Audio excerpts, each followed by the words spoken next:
नमस्कार दोस्तों, SR news में आप सभी का स्वागत है। मैं रिंकू यादव।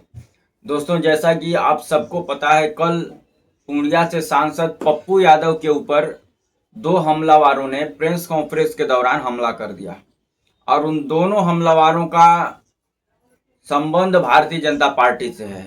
उनका फोटो उत्तर प्रदेश के मुख्यमंत्री योगी आदित्यनाथ के साथ वायरल है, वहां के डिप्टी सीएम ब्रजेश पाठक के साथ वायरल है और उन दोनों हमलावरों ने पप्पू यादव को टारगेट करके जान से मारने की कोशिश करते हैं। प्रेस कॉन्फ्रेंस के दौरान उनके पास से एक धारदार हथियार भी बरामद हुआ है। हालांकि पप्पू यादव के समर्थकों ने समय रहते उन दोनों पर काबू पा लिया और जम करके धुनाई की। आप सोच सकते हैं कि देश किस दिशा में चला गया है। ये भारतीय जनता पार्टी देश में किस प्रकार से नफरत का बीज बोने में कामयाब हो गई है। ये हमला कल का ये बता रहा है कि भारतीय जनता पार्टी अपने विपक्षियों को किस प्रकार से खत्म करवाने की कोशिश कर रही है और कुछ फर्जी बाबा जिनका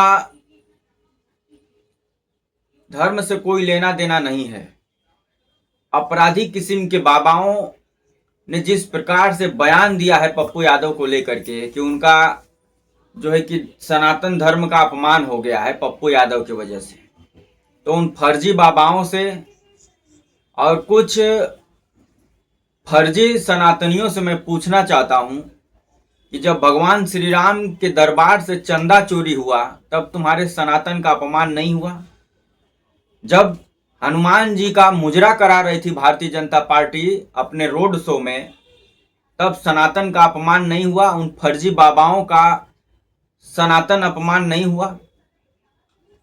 जब हनुमान जी को पतंग में बांध करके नरेंद्र मोदी पतंग उड़ा रहे थे तब सनातन का अपमान नहीं हुआ? कुछ दोगले किस्म के भाजपाई और कुछ अपराधी किस्म के बाबाओं का इस देश में और इस सनातन पर कब्जा हो गया है, जो कि अवैध कब्जा है। ये ना सनातन को मानने वाले लोग हैं और ना ही इंसानियत को मानने वाले लोग हैं। ये चोर किस्म के लोग हैं, अपराधी किस्म के लोग हैं। इनका काम है मुंह में राम बगल में छुरी।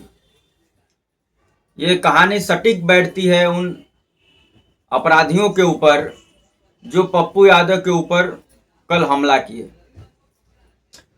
और सीधे सीधे उन दोनों का भारतीय जनता पार्टी से कनेक्शन है।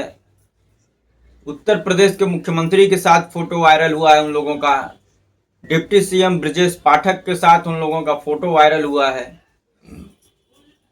आप कल्पना कीजिए कि जिस प्रकार से अतीक अहमद का हत्या हुआ था, एक पत्रकार के रूप में हमलावर आए थे, उसी प्रकार से कल पत्रकार का भेष धारण करके ये दोनों हमलावर पप्पू यादव के प्रेस कॉन्फ्रेंस में पहुंचे थे उनके सरकारी आवास पर दिल्ली, और प्रेस कॉन्फ्रेंस के दौरान ही ये दोनों हमला कर देते हैं। संजोग अच्छा था कि वहां पर कार्यकर्ता मौजूद थे। कुछ अनहोनी होने से पहले ही उन दोनों हमलावरों पर काबू पा लिया गया। भारतीय जनता पार्टी की सरकार जब से भारत में बनी है, केवल भारत का विभाजन होते चला जा रहा है। पहले धर्म के आधार पर, फिर अब जातियों के आधार पर एक दूसरे से लड़ाने का काम भारतीय जनता पार्टी कर रही है। भारतीय जनता पार्टी अंग्रेजों के राह पर चल रही है। जैसे वो सब फूट डालो और राज करो की नीति कर रहे थे, वैसे ही भारतीय जनता पार्टी भी अंग्रेजों के राह पर चलते हुए पहले तो मुसलमानों में फूट करवाती है, हिंदू मुसलमान का। अब उससे उसका पेट नहीं भरता है, तो अब हिंदुओं में ही अब जातीय संघर्ष कराने पर उतारू हो गई है। भारतीय जनता पार्टी को केवल और केवल सत्ता प्यारा है, कुर्सी प्यारा है। उससे ना देश का विकास से मतलब है, ना देश के छात्र से मतलब है, ना देश के नौजवान से मतलब है, ना देश के किसान से मतलब है। भारतीय जनता पार्टी को केवल एक चीज से मतलब है, वो है सत्ता। और किसी भी हाल में भारतीय जनता पार्टी को सत्ता चाहिए, चाहे हिंदू मुसलमान आपस में लड़ जाएं, चाहे हिंदू हिंदू ही आपस में लड़ जाएं जाति को लेकर के, उससे भारतीय जनता पार्टी को कोई लेना देना नहीं है। तो दोस्तों, आप सब का क्या राय है इस विषय को लेकर के? क्या हनुमान जी का जब ये लोग रोड शो में मुजरा कराए थे लखनऊ में, अपने राष्ट्रीय अध्यक्ष के रोड शो में, नितिन नवीन के, क्या उस समय सनातन का अपमान नहीं हुआ था?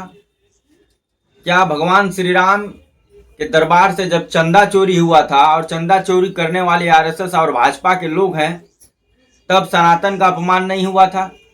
तब कहां बिल में घुस गए थे ये अपराधी किस्म के बाबा और कुछ अंधभक्त? उस समय ये लोग क्यों नहीं विरोध किए? क्या हनुमान जी को पतंग में बांध करके नरेंद्र मोदी पतंग उड़ाए थे, उस समय सनातन का अपमान नहीं हुआ था? इसके बारे में कमेंट कर जरूर बताएं। वीडियो अच्छा लगे तो लाइक कर दें, और चैनल पर नए हैं तो सब्सक्राइब कर दें, शेयर करना ना भूलें। जय हिंद, वंदे मातरम।